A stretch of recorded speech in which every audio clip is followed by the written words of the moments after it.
না জানো, একটু একটু পড়লে হবে না, খেয়ে না। থালা নড়ছে, এখানটা অসমান, ওই জন্য নড়ছে। দেখো মাছের তেল দিয়েছে ঠাকুমা, বেগুন ভাজা, ফুলকপি আলুর তরকারি, এটা কি লাউ পালং শাকের চচ্চড়ি, মাছের ঝাল। না খেয়ে না, গালে হাত দিয়ে কে খায়, কত যেন চিন্তা হরণ। খেয়ে নে। না না, আমি আর ভাত নেবো না। এই মাছের তেলটা যেন একদম ঘি।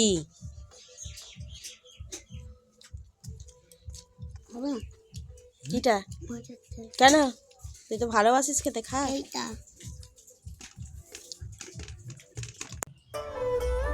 আউনি বাউনি চাউনি, 3 দিন কোথাও যাওনি, ঘরে বসে পিঠে পুলি খাও, শুভ মকর সংক্রান্তি। ঠাকুমার মুখে এই কথাগুলো খুব শুনতাম, এই ছড়াগুলো ভীষণ ভালো লাগতো। আর আজকে হচ্ছে বাউনি, তো দুপুরবেলা খাওয়া দাওয়া হয়ে গেছে, আর তারপরে একটু মিক্সিতে চাল গুঁড়োতে বসে গেছি। এখানে সেদ্ধ চাল আর বিউলির ডাল, মানে বিড়ি কড়াইয়ের ডাল ভিজিয়ে রেখেছিলাম 3-4 ঘন্টা, তারপর ওটাকে মিক্সিতে একটু বেটে নিচ্ছি। শিলনোড়াতেও বাটা যায়, কিন্তু এখন নানান রকমের রোগের জন্য আর শিলনোড়াতে বাটা হয় না, তো মিক্সিতেই বেটে নিচ্ছি ওটা। আজকে পিঠে করা হবে, আর আজকে অনেক রকমের পিঠে হবে। সেটা হচ্ছে যে আজকে পিঠে হবে সরু চাকলি পিঠে, সেদ্ধ পিঠে আর দুধ পিঠে।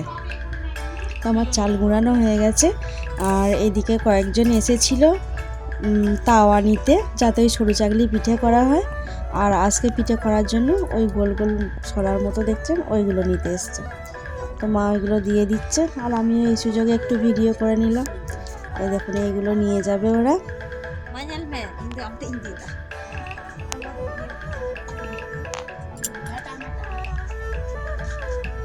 আর এইদিকে দেখুন আমাদের সব মাটির জিনিসপত্র রাখা রয়েছে, আর ওই যে ওখানে ছোট্ট ছোট্ট গর্ত মতো দেখছেন, ওইখানেতেই কিন্তু এই মাটির জিনিসগুলো সব পোড়ানো হয়। আর এইদিকে আরও একটা করা হচ্ছে, যাতে করে কম জিনিসপত্র যখন হবে এইখানেতে যাতে পোড়ানো যায় তার জন্য, আর এখানে বেশি জিনিসপত্র হলে ওইখানটাতে পোড়ানো হয়। আর মা এখন আজকে পিঠে করতে বসে গেছে। বাঙালির 12 মাসে 13 পার্বণ, তার মধ্যে অন্যতম একটি পার্বণ হচ্ছে এই পিঠে পার্বণ বা পৌষ পার্বণও বলা যায়।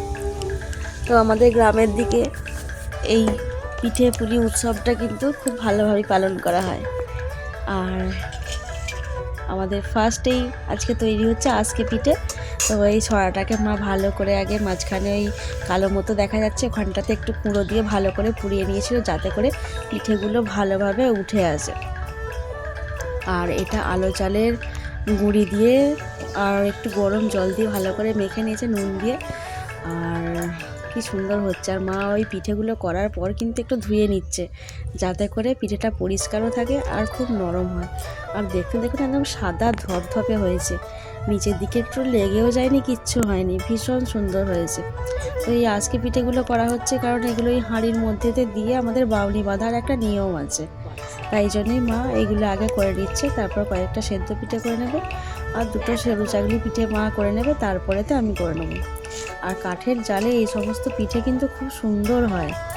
আর উনুনটা কত সুন্দর জ্বলছে দেখুন একবার, ভীষণ সুন্দর। আর অল্প অল্প করে কাঠ দিয়ে, আমাদের কিন্তু কাঠ দেওয়া হয়নি, এটা মা ঘুঁটে দিয়েই করছিল, তো খুব সুন্দর জ্বলছে। আর এই সমস্ত পিঠে কিন্তু এই শীতকালের দিকে খুব ভালো লাগে, তার সাথে নলেন গুড় দিয়ে খুব ভালো লাগে খেতে। কাদের কাদের এই সমস্ত নিয়মগুলো আছে একটুখানি জানাবেন কমেন্ট বক্সে। আর দেখুন মায়ের প্রায় হয়েই এসেছে, এগুলো করে নিয়ে মা উঠে যাবে। তার মধ্যে আবারও একজন এসে গেছে ওই তাওয়া নিতে আর এই আজকে পিঠে সরাগুলো নিতে। আজকে সারাদিন মায়েরও অনেক ব্যস্ততা, এই সমস্ত তৈরি করতে হচ্ছে। তারপরেও অনেকে আসছে ওই আমাদের মাটির জিনিসপত্রগুলো কিনতে। আমাদের তো মাটির জিনিস তৈরি করা হয়, তো ওরাও আসছিল। ওই দেখুন আবারও একজন এসেছে, তো মা ওইগুলো দিতে দিতে আবারও চলে গেল পিঠেগুলো করে নিতে। মা অল্প কটা করে নিয়ে আবার আমাকেই দিয়ে দেবে, আমি বসে বসে করব। আর এদিকে আকাশটা দেখুন কি সুন্দর লাগছে, এখন ঠিক সন্ধেও হয়নি আবার ঠিক বিকালও না, ভীষণ ভালো লাগছিল আকাশটা। তো আমি একটুখানি ভিডিও করেই নিলাম।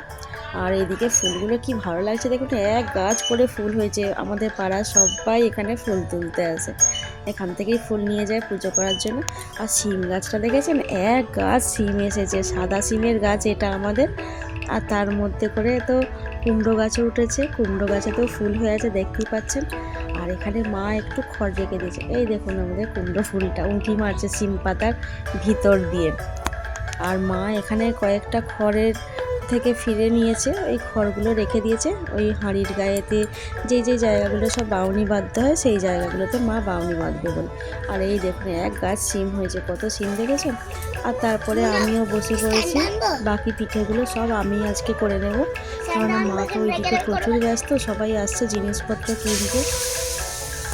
তাই তো চলুন, আজকের ভিডিওটা আপনাদের কেমন লাগলো অবশ্যই আমাকে কমেন্ট করে জানাবেন।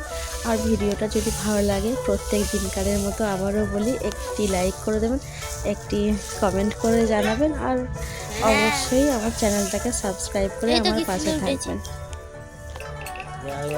তো চলুন এইভাবে করে পিঠেগুলোও করে নিই। আর কারা কি পিঠে করলেন আর কাদের কীরকম কী নিয়ম একটু জানাবেন আমাকে কমেন্ট করে।